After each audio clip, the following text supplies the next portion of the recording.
Il y a des matins qui sont très durs, il y a des matins tristes aussi. Est-ce qu'il n'y a pas des matins parfois où on est joyeux? Et enfin, il y a des matins où on se réveille même pas. Ces matins-là, comme ça, où l'on rêve. On rêve d'un monde caché dans lequel on pourrait devenir un sorcier.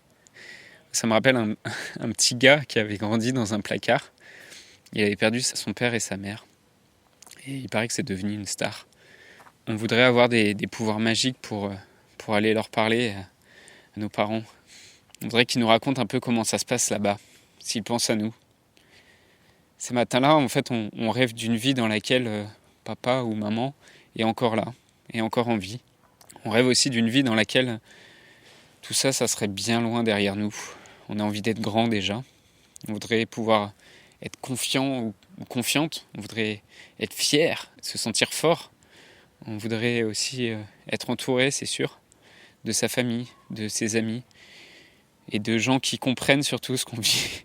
On voudrait des gens qui nous soutiennent. On voudrait être en couple, on voudrait être heureux. Et on voudrait peut-être reconstruire la famille qu'on n'a pas connue. On voudrait être là aussi, on voudrait pouvoir être là et pouvoir écouter les autres et les soutenir. Et d'un coup de baguette magique, on voudrait pouvoir faire disparaître leur chagrin. Il y a des matins comme ça où on voudrait juste rêver.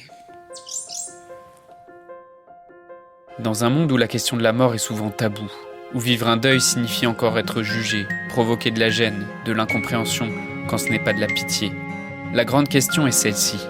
Comment des orphelins comme nous, qui avons vécu très tôt la mort d'un parent, qui ne voulons pas porter ce poids sur nos épaules toute notre vie, ni qu'il impacte nos relations actuelles, comment nous pouvons y donner un sens nouveau, construire des relations plus profondes, et surtout, comment nous reprenons le pouvoir sur nos vies? Mon nom est Johan, et bienvenue chez les Orphelins Résilients. Alors bonjour à toi, ça me fait vraiment plaisir que tu reviennes écouter ce podcast pour ce 3e épisode. Aujourd'hui, j'aimerais qu'on aborde un sujet dont on parle trop rarement quand on parle de deuil et d'orphelins. Pourtant, c'est un sujet qui, moi, me tient beaucoup à cœur. C'est le sujet des rêves, en fait. Le sujet des envies, des aspirations, des projets qu'on peut avoir quand on est orphelin. Et pour beaucoup de personnes, ça va sembler complètement absurde de parler d'envie. Comment tu peux venir me parler d'envie, d'avenir, quand mon passé a été anéanti? Et moi, je crois qu'en fait, la dignité, c'est la dernière chose qui reste aux gens quand on leur a tout confisqué. Et que la dignité et le droit de pouvoir rêver, c'est des choses qu'il faut chérir et conserver précieusement. Le droit de rêver, le droit de, par petit pas, jour après jour, continuer à avoir de l'espoir. Et aujourd'hui, on va faire un peu comme hier, on va mettre des mots sur les rêves qu'on peut avoir et ce qui nous rend vivants et ce qui nous rend heureux. Donc moi, avant de commencer à m'intéresser à mes rêves, à mes propres projets, j'avais même pas idée qu'en fait, il y avait des modèles à qui je voulais ressembler. Et quand t'as 5 ans ou quand t'es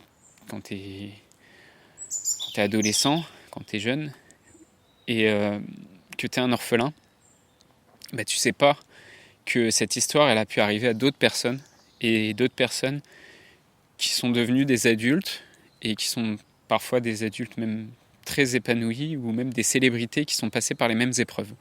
Et je vais te donner quelques exemples. Marilyn Monroe, Malcolm X, Coco Chanel, Orson Welles et il y en a plein d'autres. Donc forcément, pour toi, quand tu grandis, la seule définition d'orphelin que tu as entendue, c'est celle d'un enfant abandonné, tout seul, dont on a un peu pitié, et généralement pour lequel on va donner pour une association caritative. Donc quand c'est cette image que te renvoie la société, forcément c'est difficile de se sentir confiant par rapport à ton vécu. Et quand moi, petit enfant de 5 ans, on me dit que parce que je suis orphelin, j'ai rien à offrir au monde, que j'ai rien à créer, qu'on prend pitié pour les orphelins, en fait, on me retire mon pouvoir. Alors je dis pas que c'est forcément ce que les gens veulent signifier quand ils prennent pitié pour des orphelins, mais en tout cas c'est ce que l'imaginaire collectif t'apprend. Pourtant moi j'estime que j'ai vécu une enfance heureuse. J'ai grandi près de la mer en Bretagne, dans le golfe du Morbihan. Et j'estime que j'ai une enfance que beaucoup de personnes pourraient m'envier. Et en tout cas, je suis si fier de mon enfance. Et en grandissant, j'aurais bien aimé rencontrer un orphelin devenu adulte qui aurait construit une vie inspirante et formidable et qui me dise « Je comprends tes douleurs, je comprends tes difficultés. Je sais que le chemin sera dur, peut-être il sera long, mais en tout cas, il y a une issue. Et il y a un moment où tu as pris du recul, où tu as appris ce que la vie avait cherché à t'apprendre et où tu es plus apaisé. » J'aurais aimé qu'on me montre aussi que toute cette souffrance, c'était une source de créativité et d'innovation incroyable.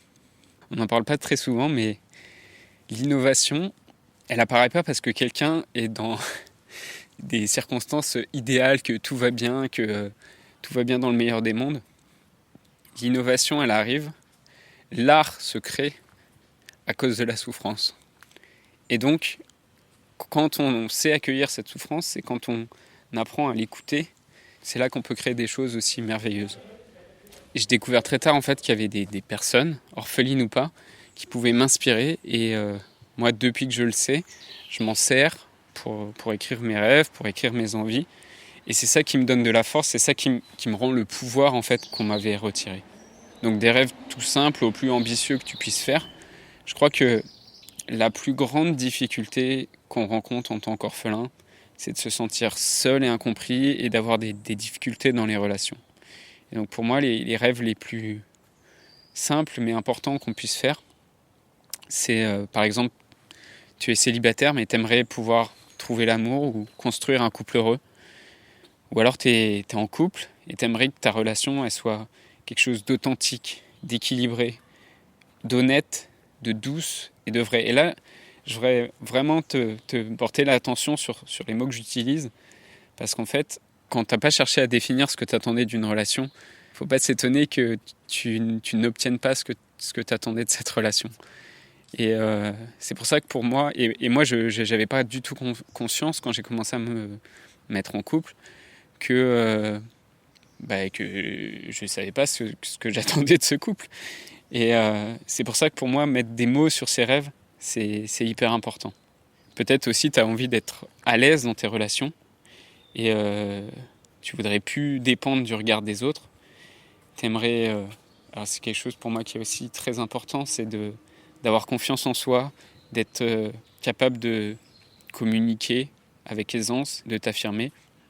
Pour un orphelin qui se sent isolé et incompris, forcément, ce n'est pas des choses qui sont évidentes au premier abord. Et de pouvoir parler de ce sujet douloureux sans crainte d'être jugé aussi, c'est quelque chose qui est important et auquel on peut rêver. Et savoir écouter ses émotions, qu'elles ne viennent plus impacter tes relations, que tu sois capable aussi d'écouter les émotions des autres. Et quelque chose de fondamental, c'est quand on a vécu une jeunesse qui puisse être aussi douloureuse, de pouvoir retrouver du sens dans la vie. Donc voilà, je voudrais que tu t'autorises à rêver à ça, à imaginer ça. Et je voudrais que tu me dises, toi, est-ce que ça résonne en toi ce que je te partage ? Est-ce que tu as des rêves, des envies par rapport à ce que tu as vécu ou par rapport à ce que tu voudrais vivre, des plus simples aux plus ambitieux ? Je te propose de venir les partager avec nous sur le groupe Facebook des orphelins résilients. Je voudrais te remercier d'avoir écouté cet épisode et j'espère sincèrement que ce que je t'ai partagé aujourd'hui t'a aidé. Si ça t'a aidé, alors assure-toi de le partager avec quelqu'un d'autre qui en a besoin. J'ai créé récemment un groupe Facebook qui rassemble des orphelins ayant pour mission de partager leur expérience et de s'entraider. Ce groupe s'appelle Orphelins Résilients et l'accès est gratuit. Tu peux retrouver tous les détails pour rejoindre le groupe dans la description du podcast. Orphelins Résilients, c'est une communauté d'orphelins entreprenants, audacieux, ayant réellement envie de faire une différence dans leurs relations auprès de leurs proches et avoir une vie de couple inspirante. Dans ce groupe, tu retrouveras des interviews d'experts et d'artistes, des questions-réponses, des lives et des méditations, et surtout un groupe d'orphelins motivés, courageux et bienveillants. Donc je t'invite à rejoindre le groupe dès maintenant, c'est l'endroit dans lequel je partage le plus de contenu en ce moment. Le podcast Orphelin Résilient, c'est un nouvel épisode tous les jours du lundi au vendredi à 8h. Merci encore pour ton écoute. Je te laisse découvrir le sujet du prochain épisode. À très vite. Dans le prochain épisode, je te raconterai mon histoire en tant qu'orphelin, comment j'ai grandi.